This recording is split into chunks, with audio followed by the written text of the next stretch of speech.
Muraho neza, ndabashuje cyane mbahaye ikaze nanone ni kuri Health in Life, nguhaye ikaze cyane abo dukunda kubana, tubashimira kandi tubararikira gukora share ndetse no gukora like, comments ndetse n'indi nyunganizi yose ishoboka. Aka kanya ndagira ngo tuganire cyangwa se twungurane ibitekerezo ku ngingo ijyanye na siporo yo gusimbuka umugozi. Siporo yo gusimbuka umugozi abantu barayikunda, bamwe barayikora, abandi ntibayikora, abandi barayizi, abandi ntibayizi. Ariko kuba ari byiza, ni byiza kuyisimbuka, ariko ni byiza gusimbuka umugozi, ni byiza kuyikora, ariko abantu ntabwo bazi ese bikwiye gukorwa gute, bikwiye gukorwa n'abandi, bikwiye gukorwa n'umuntu umeze gute, ni ibihe bintu akwiye kwitondera. Ni ukuvuga ngo gusimbuka umugozi ubundi ni imwe muri siporo benshi badakora cyangwa se batanumva akamaro kayo, nyamara ikaba imwe muri siporo zo mu bwoko bwa cardio, ariho haba ari ubwoko bubonekamo siporo zirimo nko kwiruka, gutwara igare, koga ndetse n'izindi, kandi kabiza no ku mwanya wa kabiri muri siporo zigirira umubiri akamaro. Gusa nubwo bimeze siporo nk'uko turi buze kubivuga, iyi siporo ifite akahe kamaro ku mubiri wacu? Siporo yo gusimbuka umugozi, akamaro ka mbere, iyo usimbuka umugozi buri munota uba utwitse calories 10 ugereranyije, gusa bitewe n'ingufu ukoresha usimbuka ushobora no gutwika izigera kuri 200 mu minota 10. Ni siporo ikomeza amaboko, igakomeza inda, igakomeza intugu ndetse n'amabuno. Akamaro ka kabiri, ni siporo nziza ku buzima bw'umutima kuko bituma winjiza umwuka wa oxygene mwinshi kandi bigatuma umutima ukorana ingufu. Ibi bigabanya ibyago byo kurwara indwara zitandukanye z'umutima ndetse na stroke. Akamaro ka gatatu, bifasha umubiri gutuza no gushyira ubwenge ku gihe, kuko iyo uri gusimbuka bigusaba kudashyira ubwenge ahandi, iyo ubikoze urawukandagira, of course buri wese arabyumva. Ubwenge rero buba butuje buri hamwe.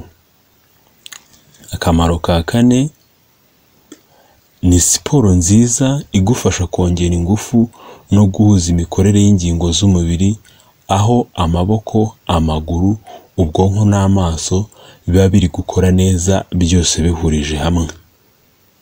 Akamaro ka gatanu, ni siporo ikugabanyiriza umunaniro wa hato na hato, kuko uko ugenda umenyera gusimbuka umugozi ni nako bikongerera ingufu. Uburyo bwa gatandatu cyangwa se akamaro ka gatandatu, bituma umubiri woroha, kunama ntibigutera ikibazo, bikanoroshya kuba wakora izindi siporo umubiri wawe ugororotse neza.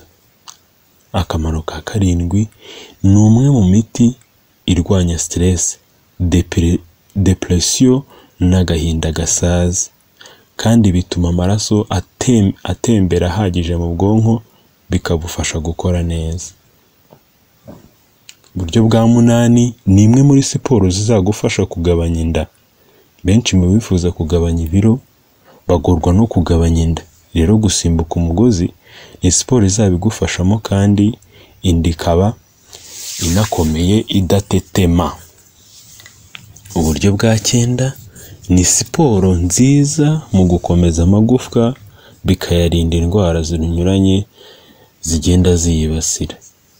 Akamaro ka 10, ni siporo ituma ugira uruhu rukeye, kuko uko utwika ibinure niko uruhu rurushaho gushashagirana cyangwa se kurabagirana. Akamaro ka nyuma ariko ka 11, iyi siporo ituma uhumeka umeze nk'uwahagira, bikaba byiza ku bihaha kuko bituma bikorana ingufu kandi bigakora neza cyane. Ahangaha tubonye akamaro gatandukanye ko kuba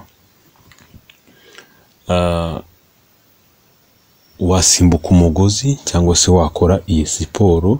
Hanyuma noneho rero tukagira ibyo kwitondera ku muntu urimo asimbuka uyu mugozi. Ku bagore n'abakobwa ni byiza kuba wambaye isuti igufashe neza kugira ngo bitabangamira amabere. Icyo ni icyitonderwa cya mbere. Cya kabiri, niba usimbuka wambaye inkweto, si byiza ko ziba zigufashe cyane cyangwa se nanone zikujabuka, zibe zigukwiriye neza.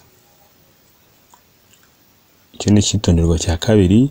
Icyitonderwa cya gatatu, ahantu usimbukira haba ari ahantu hatagutera impanuka uramutse wenda utsikiye. Si byiza gusimbukira kuri sima cyangwa ku makaro, byaba byiza uri mu twatsi cyangwa se kuri za tapi zagenewe siporo. Icyitonderwa cya kane, niba ufite BMI iri hejuru ya 30, gusimbuka umugozi byitondere kuko bishobora kukwangiriza amagufwa yo mu bujana bw'ikirenge ndetse no mu mavi. By'umwihariko igihe ufite iyo BMI iri hejuru ya 30 kandi ukaba ufite uburebure buri munsi ya 1.60 m, niba uhisemo gusimbuka umugozi bikora umwanya muto kandi udakoresha ingufu nyinshi. Niba wumva uri kubabara mu ngingo ubihagarike. Ikindi cyitonderwa, gusimbuka umugozi biremewe ku bantu bose, uhereye ku mwana w'imyaka 6 kuzamura kugera kuri rukukuri.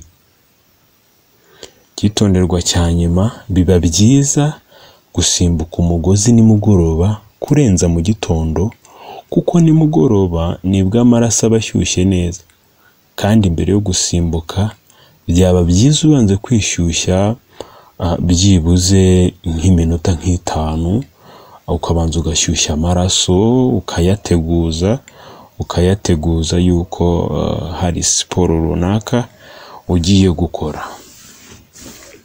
Ngayo nguko rero, ngibyo ibijyanye no gusimbuka umugozi. Niba wajyaga ubikora utazi ese ndabyemerewe, ese hari ingaruka, ese nabikorane, ni ubuhe buryo bwiza, ngayo nguko uko ukwiriye gukora siporo zijyanye no gusimbuka umugozi. Ikindi dushobora kongeraho mu buryo bwo gukora siporo nk'uko tuzagenda tubirebaho no muri rusange cyangwa se imwe byihariye, uko tugiye dufashanya, uko tugiye tubona uburyo, nuko niba uri gukora siporo, ni byiza gukora siporo wumva umubiri wawe ubashije. Aho ngaho bisobanuye iki? Bisobanuye ngo ntabwo ari byiza cyane gukoreshwa siporo n'undi muntu. Gerageza byibuze wigane izo uri kubona, ariko ugerageze he kugira urugingo ufashwa kugira ngo ubashe gukora siporo, kuko wowe ubwawe ni wowe uba wumva umubiri wawe uko uri kubibasha. Rero hari igihe hashobora kujyaho imbaraga z'undi muntu runaka utari kwiyumva, ukaba wibwiraga ko wari uri gukora siporo nyamara ahubwo ugasanga biguteye ikibazo. Ni byiza rero kuba wakora siporo ariko ukagerageza ugakoresha ingufu zawe, ukagerageza ugakora imyitozo ubona abandi bakora ariko hatabayeho ingufu zivuye ahandi hantu kugira ngo zigufashe ubashe gukora siporo. Naho ngaho rero siporo ni nziza ku buzima nk'uko twagiye tubibona ndetse by'umwihariko. Rero ndabashimiye cyane dukomeze tugire ubuzima buzira umuze, dukomeze twitwararike, dukomeze turinde ubuzima, dukomeze twirinde kugira ngo izo siporo tuzikore mu buzima bwacu busanzwe, aho kugira ngo tuzazitegekwe noneho zitangire kuba ahubwo itegeko. Ni muri ubwo buryo kandi nabwo ari byiza yuko dukwiye kugerageza kurya ibiryo bidufasha kwivura, bidufasha ku ntungamubiri, aho kugira ngo bazafate imiti runaka aba ariyo itubera ibiryo. Nakagaruka rero, ndagushimiye cyane kubana natwe aho uherereye hose mu mpande zitandukanye z'isi. Ndagushimiye cyane, nkushishikariza gusangiza n'abandi ibyiza twese tubonera hano cyangwa se dusangira, kugira ngo turusheho kunguka byinshi. Nakagaruka rero, ndagushimiye cyane, kandi mukomeze kugira ibihe byiza aho muherereye. Mugire Imana n'amafaranga.